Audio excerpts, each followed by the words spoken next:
Olá, muito bom dia! Tá no ar mais um Sinta-se Bem. Coisa bem boa, vocês aqui com a gente em mais um programa e a gente começa hoje com Cláudio Fortuna trazendo mais um assunto sensacional sobre constelação familiar. Dr. Carlos Cuiven esclarece todas as dúvidas a respeito das cirurgias plásticas mais procuradas pelas noivas. O médico veterinário Dr. Fábio Guerin vem aqui no programa esclarecer sobre as doenças do trato urinário dos gatinhos. E doutora Débora Balaguês segue falando a respeito das doenças da tireoide. E para fechar com chave de ouro, aquela receita imperdível para vocês de verrine saudável com Marcinha Unfer. Uma delícia. Tá no ar mais um Sinta-se Bem. Fica com a gente. Não sai daí. Não se admire se um dia um beija-flor invadir a porta da tua casa, te der um beijo e partir. Fui eu que mandei o beijo, que é pra matar meu desejo. Faz tempo que eu não te vejo, ai que saudade doce.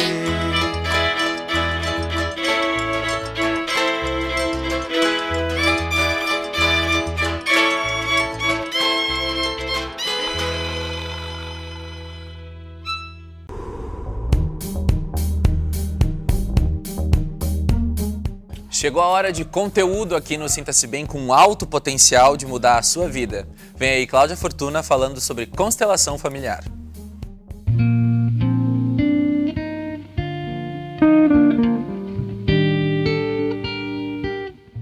É fato que é grande o número de desempregados em todo o país e que cada vez mais pessoas procuram abrir o seu próprio negócio. Para falar hoje sobre a questão da constelação familiar aí no mundo do business, dos negócios, é com grande prazer que eu recebo novamente Cláudia Fortuna aqui. Tudo bom? Bom, essa questão das empresas, ela é muito vinculada a temas constelatórios.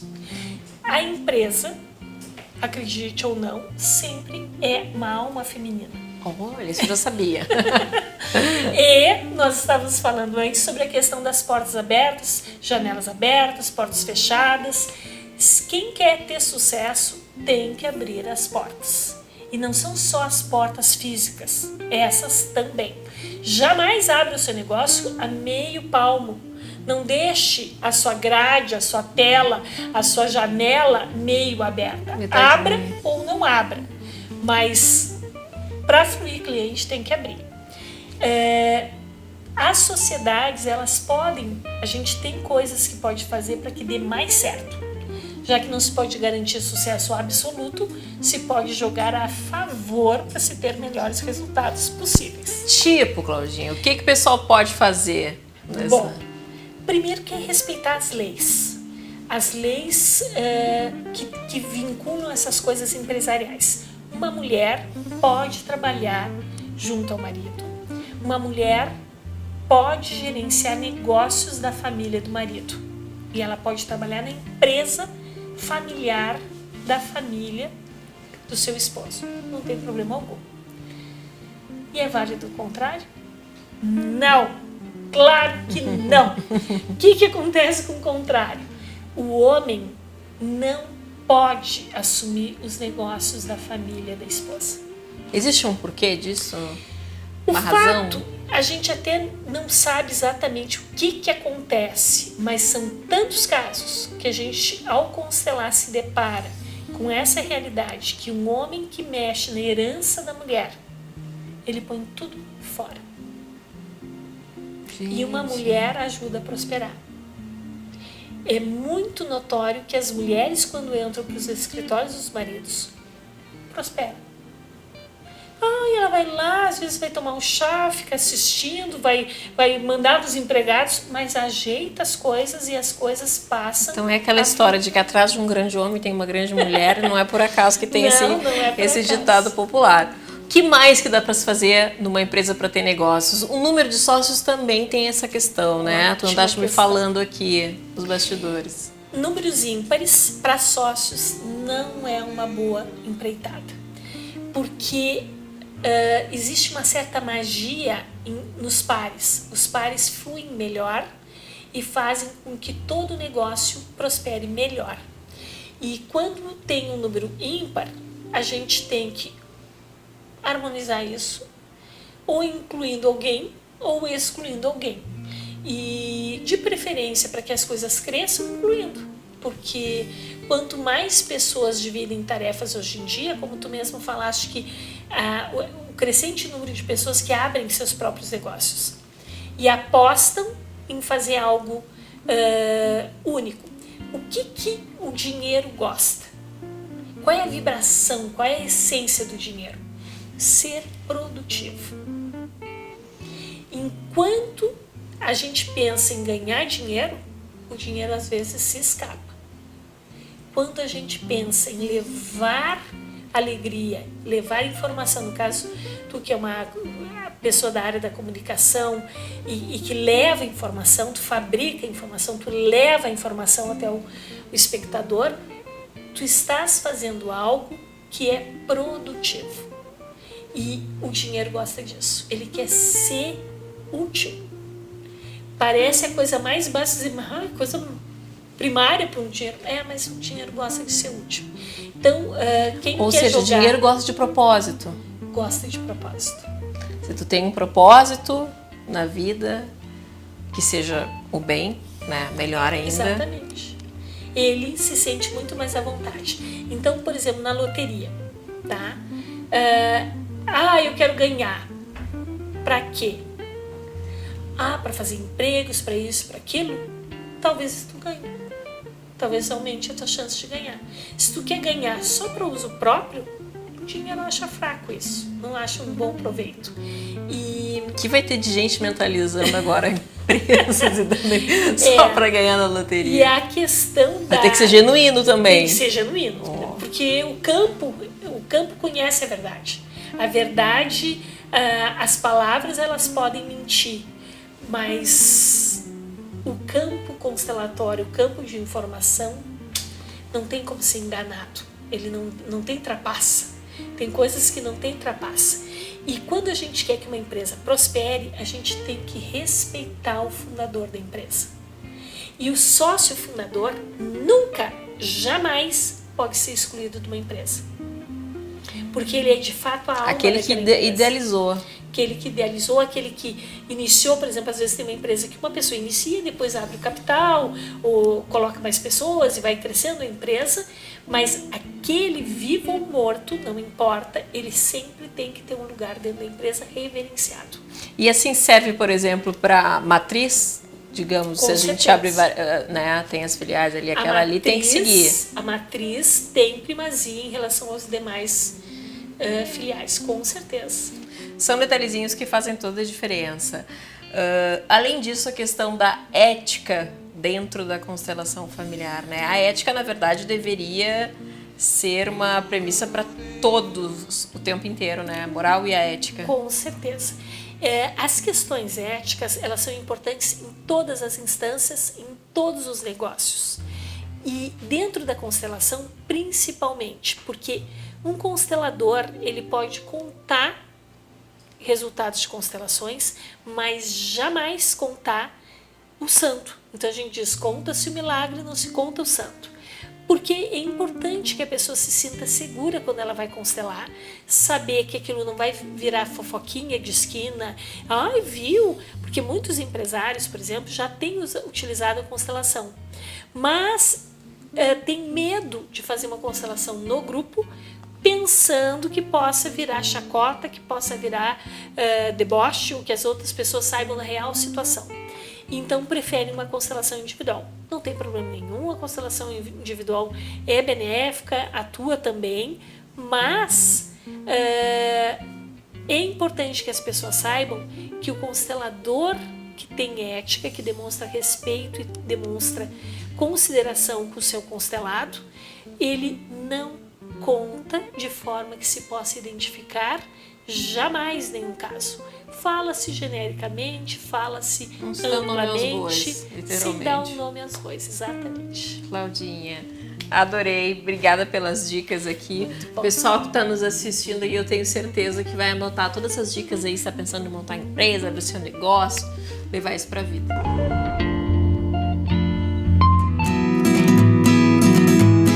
sabia que o gato é mais suscetível a doenças do trato urinário? Quem aborda o assunto é o Dr. Fábio Guerin.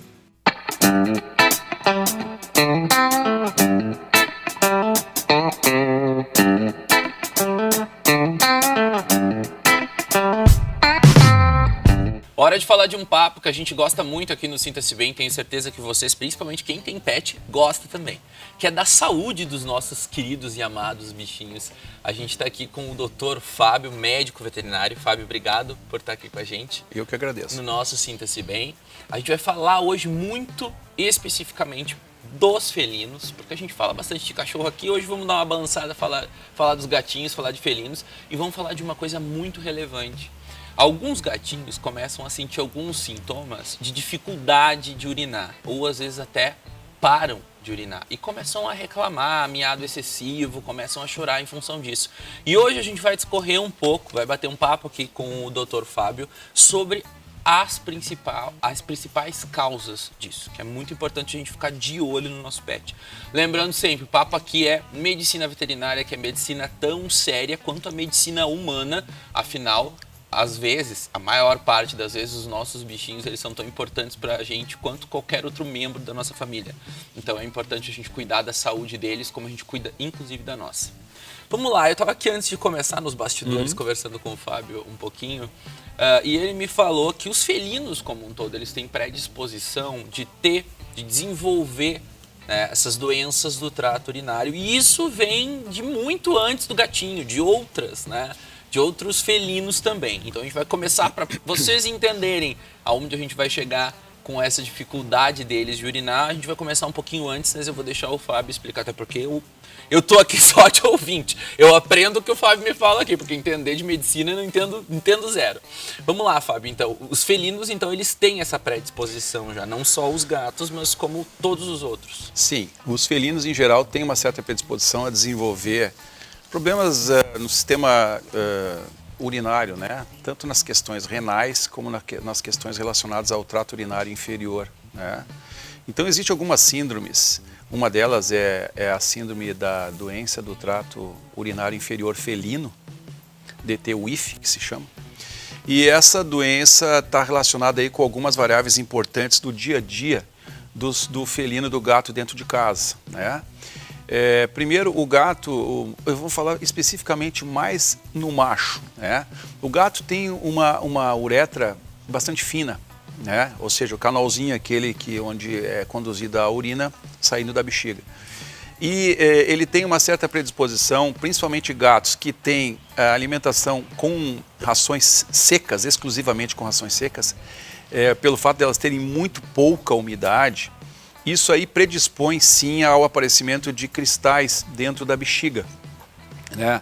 E que de uma maneira ou de outra podem se aglutinar, formando cristais maiores e num determinado momento eles podem provocar o que a gente chama de uma litíase uretral ou um entupimento do canal da uretra. Ou seja, forma-se o que a gente chama de estrangúria, ou seja, ele não consegue mais urinar, né? E as pessoas estão em casa vendo aquele gatinho lambendo seguidamente ali a sua região genital, voltando a caixinha de areia várias vezes e não consegue urinar. Ele se coloca numa posição flexionada, nota-se a diferença de posição de micção quando ele não tem problema, quando ele está com problema, né? E ele começa a se perceber que ele está com dor, né? Evidentemente que isso aí vai provocar muita dor no gato, né? A bexiga vai começar a inchar, vai inchando cada vez mais e não consegue ser eliminada. Então, quando você vai fazer um atendimento de um felino desses, a palpação abdominal, você percebe que a bexiga está muito cheia, está repleta. Então, realmente tem que se tomar algumas medidas corretivas nessa fase aguda, né? E nesta fase aguda, o que se faz normalmente é fazer a passagem de uma sonda uretral, para que se retire efetivamente essa urina que está toda ela acumulada dentro dessa bexiga.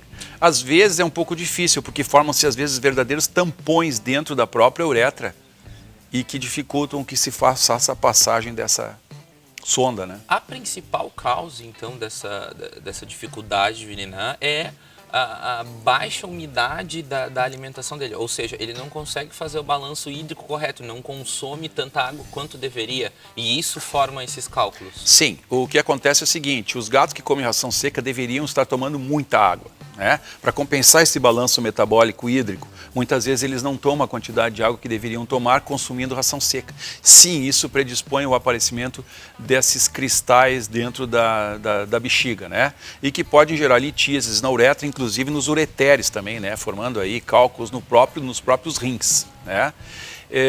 Por isso que na natureza esses animais eles consomem muito da água que eles precisam através do que eles comem, porque eles comem tecidos vivos dos animais que eles mataram, que tem muito mais água.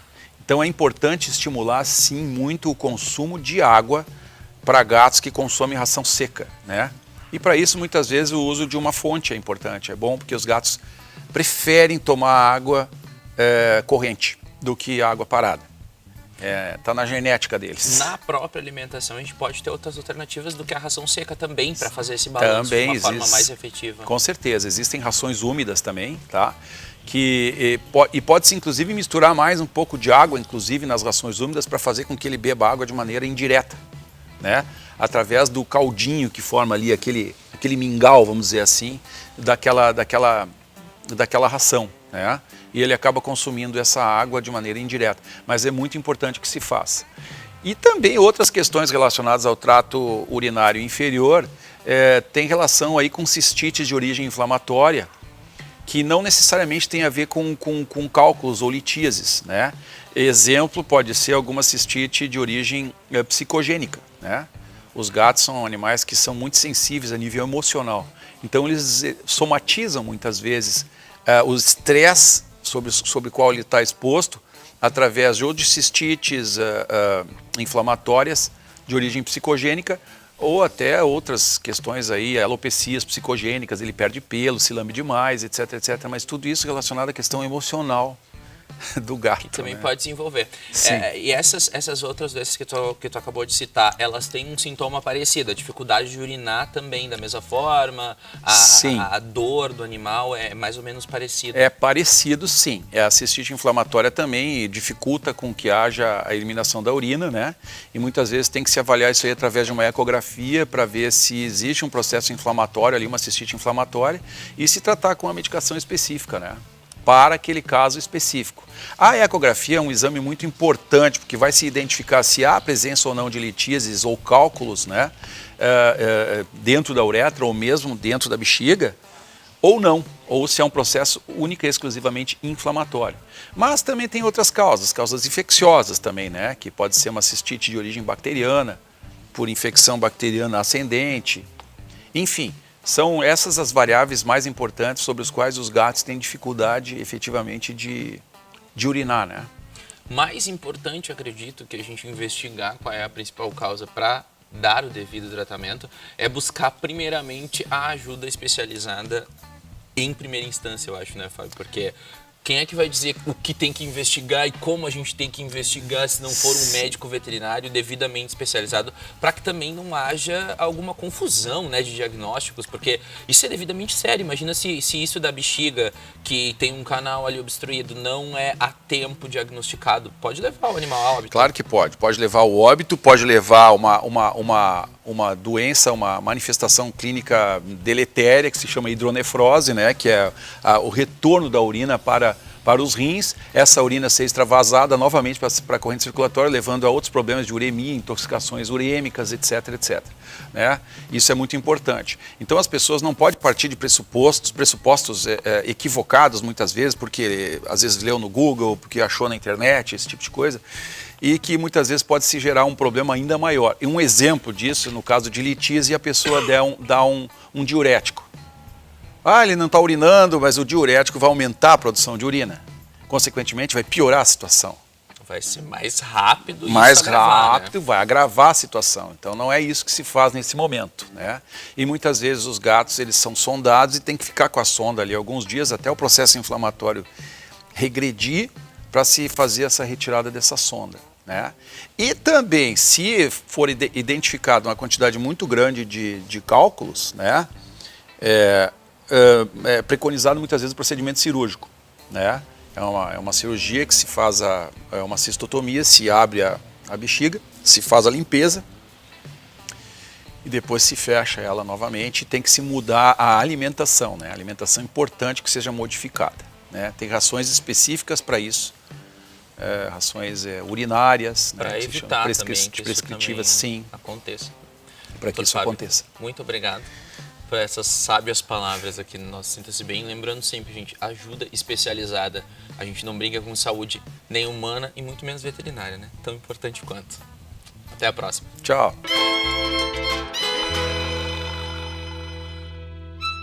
Eu vou aproveitar agora o intervalo aqui do nosso Sinta-se Bem para dar uma super dica para vocês. Vocês gostam de teatro? Quem não gosta, né? É um baita desenvolvimento, tanto pessoal quanto profissional, não somente assistir, mas fazer aulas também. E hoje a minha dica aqui vai para uma turma muito bacana, que é o Núcleo de Experimentação Cênica, que acontece nas terças à noite na Cômica Cultural. É imperdível, é um curso muito recomendado e, claro, Cômica Cultural a gente tem certeza que a qualidade é altíssima. Não perde, entra lá no site, nas redes sociais deles ou entra em contato pelos telefones e te informa. Você sabia que a sua vida é reflexo de seus pensamentos e ações? Por mais difícil que seja aceitar este fato, a responsabilidade é quase que 100% nossa. Nós temos o poder de mudar a nossa realidade a todo instante. Basta que a gente tenha um propósito e siga com perseverança e disciplina. O que move você, afinal? Que legado você quer deixar? Mude, haja, tenha o foco na solução. Faça parte da família Sinta-se Bem.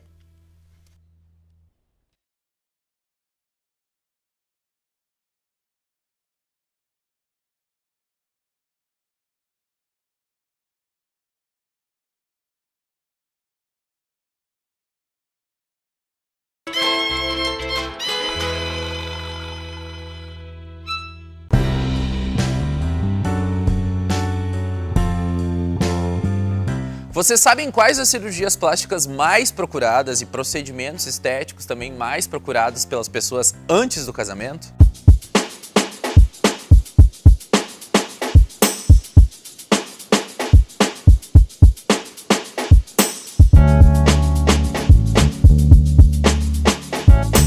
Maio, além de ser o mês das mães, também é conhecido como o mês das noivas. E toda noiva quer, no dia do seu casamento, estar maravilhosa, né, Dr. Kuiven? Seja muito bem-vindo novamente. Muito obrigado. Aqui é o programa. A gente sabe que o casamento exige uma organização prévia de mais ou menos uma média de 1 ano. Mas nem toda noiva decide casar com muita antecedência. E tem casamentos que são organizados em um período menor. E essa noiva quer estar bonita da mesma forma. O que dá para fazer num período que não é tão longo, assim, com tanta antecedência, de procedimentos estéticos, de cirurgia plástica, enfim? Esse é um questionamento muito comum no consultório de cirurgia plástica. Por incrível que pareça, é muito comum aquela situação de uma senhora que vai para uma festa de casamento do filho, que vai na formatura do filho, enfim, pessoas que vão querendo fazer uma coisa para estar mais bonitas num evento. E o casamento é uma dessas situações. Muitas noivas consultam o cirurgião plástico, algumas delas com bastante antecedência. Bom, aí não é o caso do que a gente vai falar hoje. Nós vamos falar daquela noiva que não se organizou tanto e que já está chegando perto, faltando 3, 2, 1 mês para o casamento. SOS. E ela quer fazer alguma coisa, tá? Então, assim, em termos cirúrgicos, a gente sempre, não só em cirurgias, em procedimentos estéticos também, a gente tem um planejamento, tá? Em quanto tempo a pessoa vai se recuperar, tá? No casamento, a gente tem um evento assim que é muito importante. Vão ser tiradas muitas fotos, a noiva quer estar impecável, então a gente tem que trabalhar com uma folga um pouquinho maior em termos de tempo de recuperação, tá? Para a gente não passar pela situação da noiva chegar no casamento, tá com o rosto inchado, ou tá com um pontinho que abriu, um pontinho infeccionado, não está podendo dançar direito porque fez uma cirurgia há pouco tempo atrás. A gente tem que fazer um planejamento um pouquinho melhor. As cirurgias, normalmente, a gente pede para as noivas assim, evitarem fazer no mês do casamento, no mínimo 60 dias antes, tá? Porque senão, assim, ela vai... Por causa do inchaço, a pessoa muitas vezes vai estar com algum tipo de restrição, um pouquinho, se sentindo um pouco inchada, ainda com um pouquinho da sensação da cirurgia, então ela pode não estar completamente à vontade para dançar, por exemplo. A noiva que colocou uma prótese de silicone há 30 dias antes do casamento, talvez ela já esteja bonita, o decote esteja bonito, provavelmente. Ela vai se achar bonita nas fotos, mas assim, ela não vai curtir o casamento, não vai poder dançar à vontade, não vai poder pular. Exatamente, vai ter que pedir não, me aperta muito no abraço, porque... Então, assim, o ideal é um tempo um pouquinho maior. 60 dias é um bom prazo, assim, para a maioria das cirurgias. Se puder 3 meses, melhor ainda, 4 meses, melhor ainda, tá? Mas não antes de 30, 45, 60 dias, para qualquer tipo de procedimento. Então, assim, não é uma boa alternativa a pessoa fazer uma cirurgia tendo um tempo curto para recuperação. Existem aquelas situações em que a paciente quer dar uma melhoradinha no visual antes do casamento. Então, assim, os procedimentos estéticos, eles entram bem. Muitas coisas podem ser feitas, assim, num espaço um pouquinho mais curto. Preenchimento com ácido.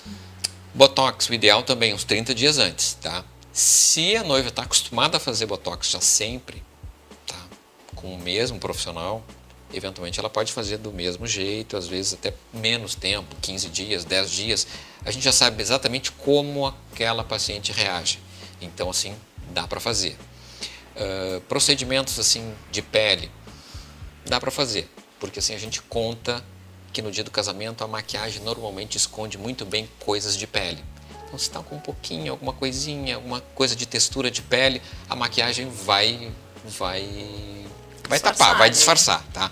O que deve ser evitado são procedimentos que podem gerar um inchaço mais prolongado. Então, preenchimentos de lábio, principalmente, preenchimento de sulcos, um preenchimento que pode ficar um lado um pouquinho mais inchado que o outro. Então, assim, diferença de inchaço de um lado para o outro, a maquiagem não tira. Isso tem que ser evitado, tá? No mínimo 30 dias antes, para dar tempo de desinchar, não ficar muito visível. Às vezes, um preenchimento labial que vai ficar lindo dali a 15, 20, 30 dias, mas naquele dia do casamento ainda não está bem natural. Então, tem que evitar.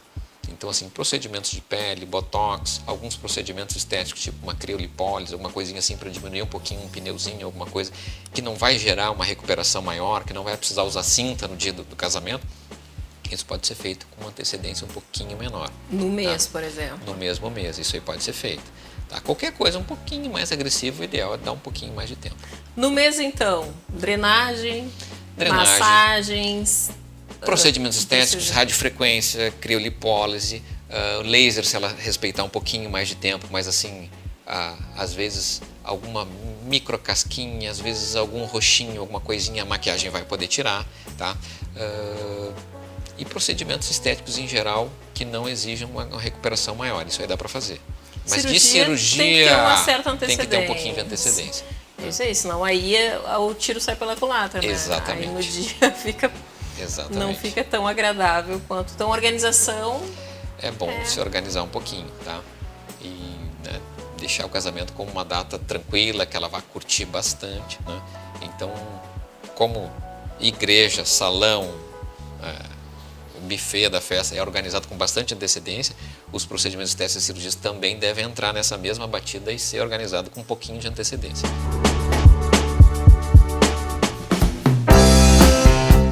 Mais uma vez aqui no programa, a doutora Débora Balaguedes esclarece as causas das doenças da tireoide. Presta atenção.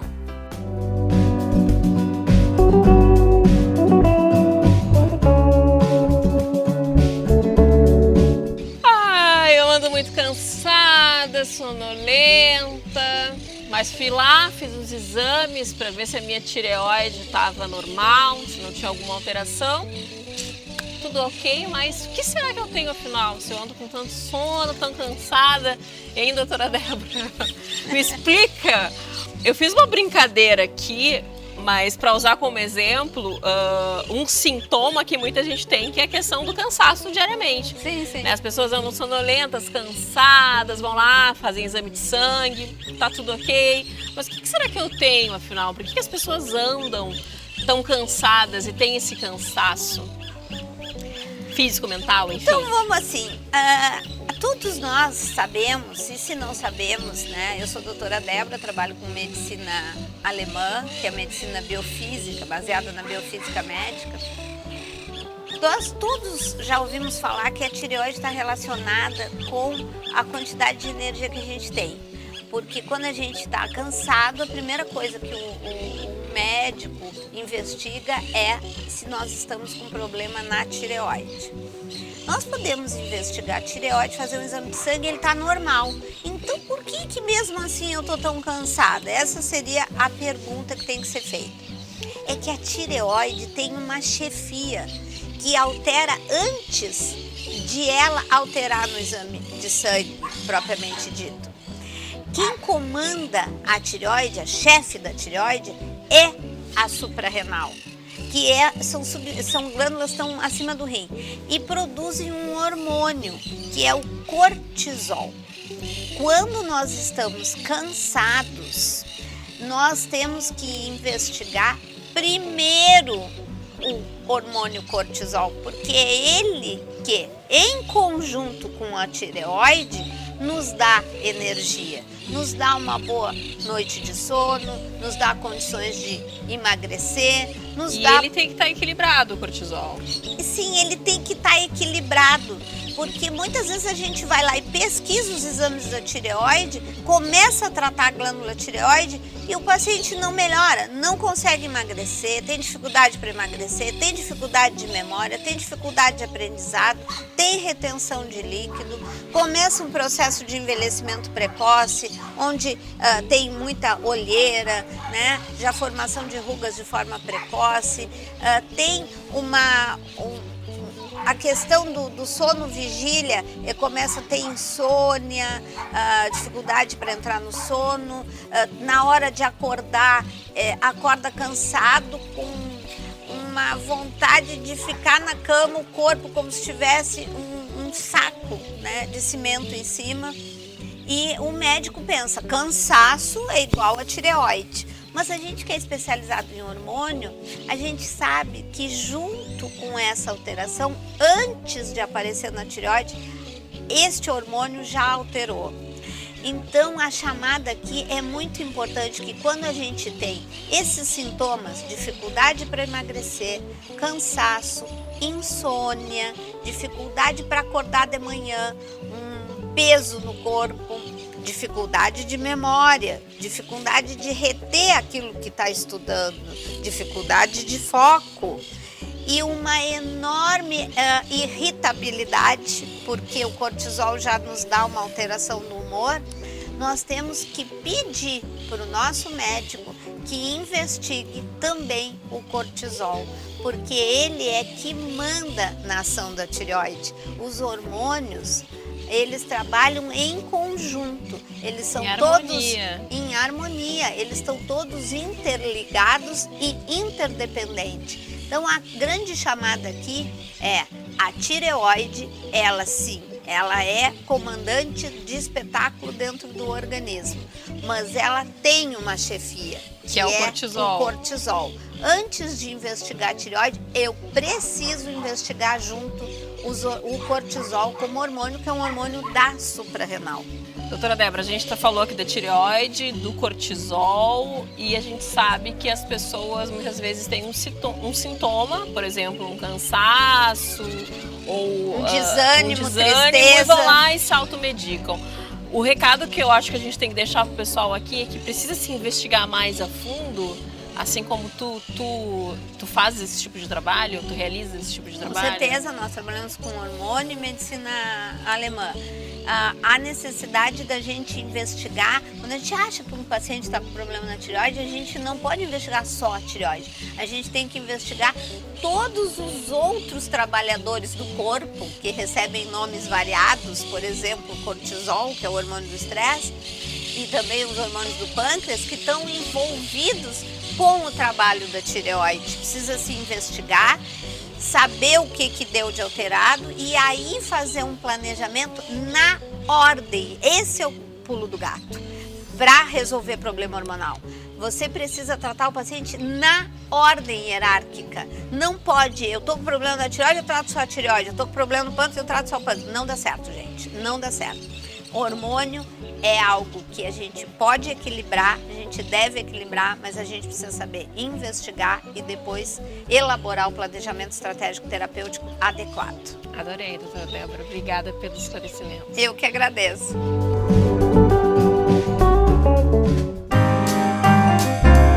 Hora de ensinar vocês aqui no Sinta-se Bem um prato funcional e extremamente saudável. Uma delícia, um verrine de caqui com creme de castanha.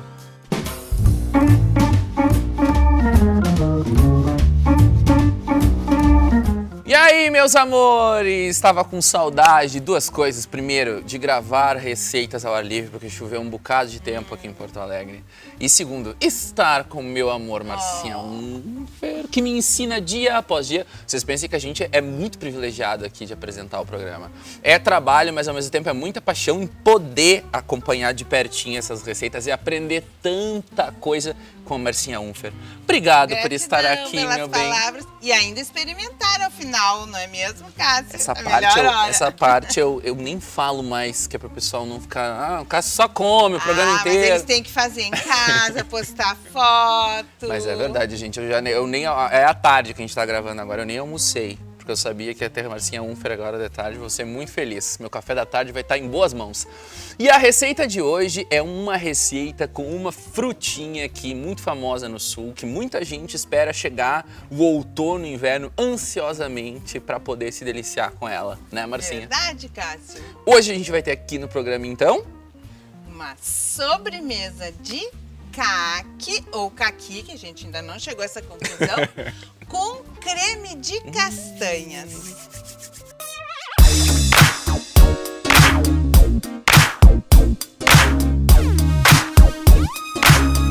E como qualquer outra receita aqui que a gente grava com a Marcinha, não é só um pratinho gostoso, não. A receita é muito nutritiva, além de linda, saborosa, funcional.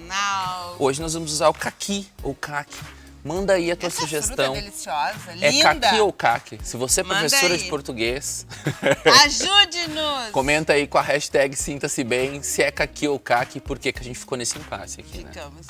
A gente vai começar pelo creme de castanhas, que é um creme que vai ficar lisinho, branquinho, que vai lembrar muito esse creme que a gente conhece aí, branquinho dos doces, com vantagens que a gente já sabe. Não é mesmo, Todas Cássio? as vantagens. Todas as vantagens de não termos leite, que é alergênico, enfim, uma série de coisas que não vamos entrar no mérito agora. Sabe aquelas coisas que a gente nem fala para não lembrar que existe? Nem fala. Porque não é uma substituição, a gente está fazendo uma proposta de uma coisa muito mais saudável, né? Muito deliciosa. A gente deixou as castanhas de caju cruas, tá? Lembrando que são cruas sem sal, obviamente, de molho numa boa água. Pode deixar por 1 hora, 2 horas, ou pode deixar de noite lá, você vai fazer o doce ao meio-dia, não tem problema, 8 horas sem problema.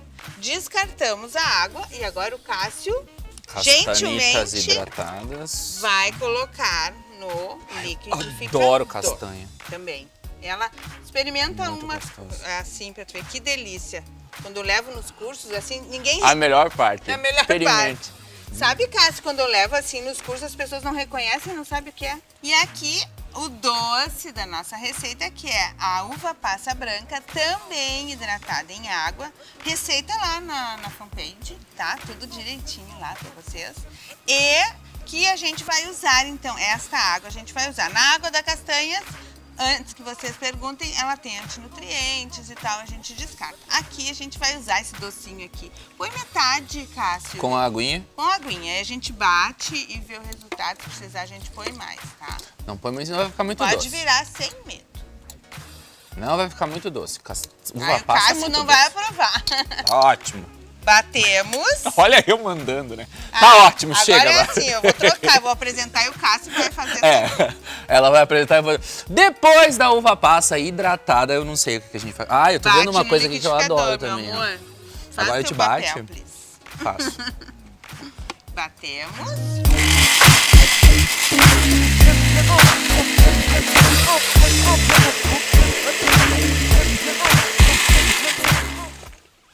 Vamos olhar e ver a textura? O que tu acha? Dá uma colheradinha aí, vamos ver. Perfeito, gente, ó. Tá? Um creme genuíno. De não deixar ninguém com água na boca, E o louco pra comer cheirinho, um ó. creminho, né?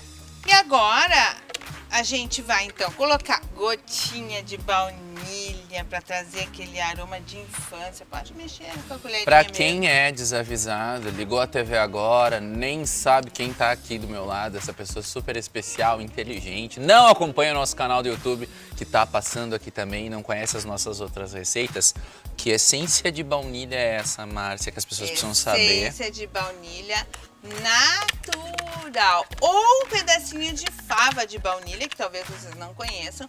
Mas, por favor, não comprem. Desculpa, eu falei errado. Extrato de baunilha natural.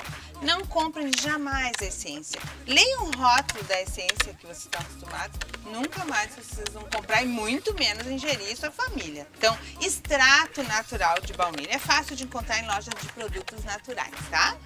Misturamos aqui para esse aroma e realmente ser a baunilha verdadeira. E vamos para a montagem, que é o principal aqui. Antes disso, a gente picou em pedacinhos bem pequenos o caqui, ou caqui, para ficar com essa...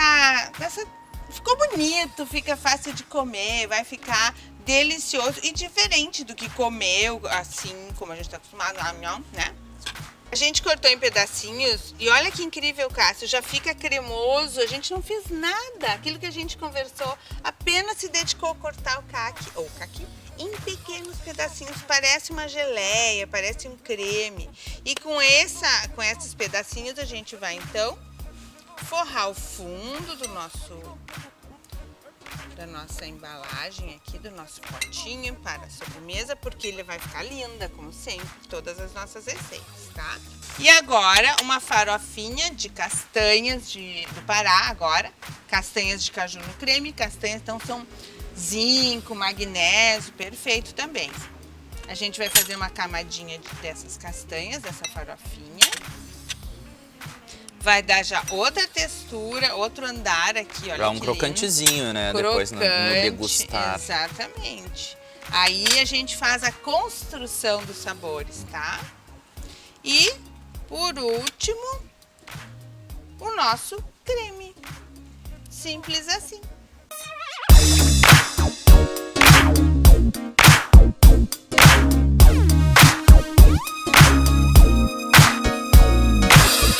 E para finalizar, então, as goji berries, que tu já tá de olho, que eu sei, né? Pra ficar lindo. Olha que coisa mais linda. Pronto. Finalizada, linda, colorida, deliciosa. E vamos a degustação. Funcional, saudável. Um prato para servir qualquer dia, né? Qualquer dia da semana. Receita na fanpage, tudo lá com as quantidades certinhas. Curte o nosso canal no YouTube lá para receber sempre quando a gente tem material novo, receitas nossas da Marcinha. E continua aqui com a gente no Sinta-se Bem. E agora a gente vai para a parte difícil, né? Que é provar essa delícia. Um beijão.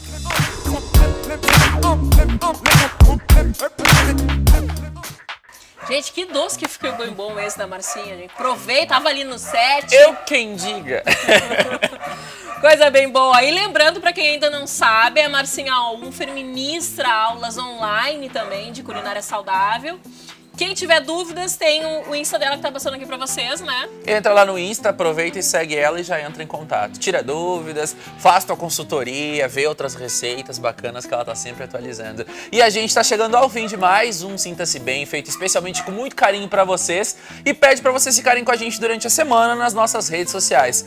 Comenta, curte, compartilha, conversa com a gente tá sempre por lá. Dá um oi pra gente. E curte o nosso canal do YouTube lá, te inscreve se tu ainda não te inscreveu, pra acompanhar sempre as matérias aqui do programa. Até semana que vem. Me fui. Um beijo carinhoso, até mais.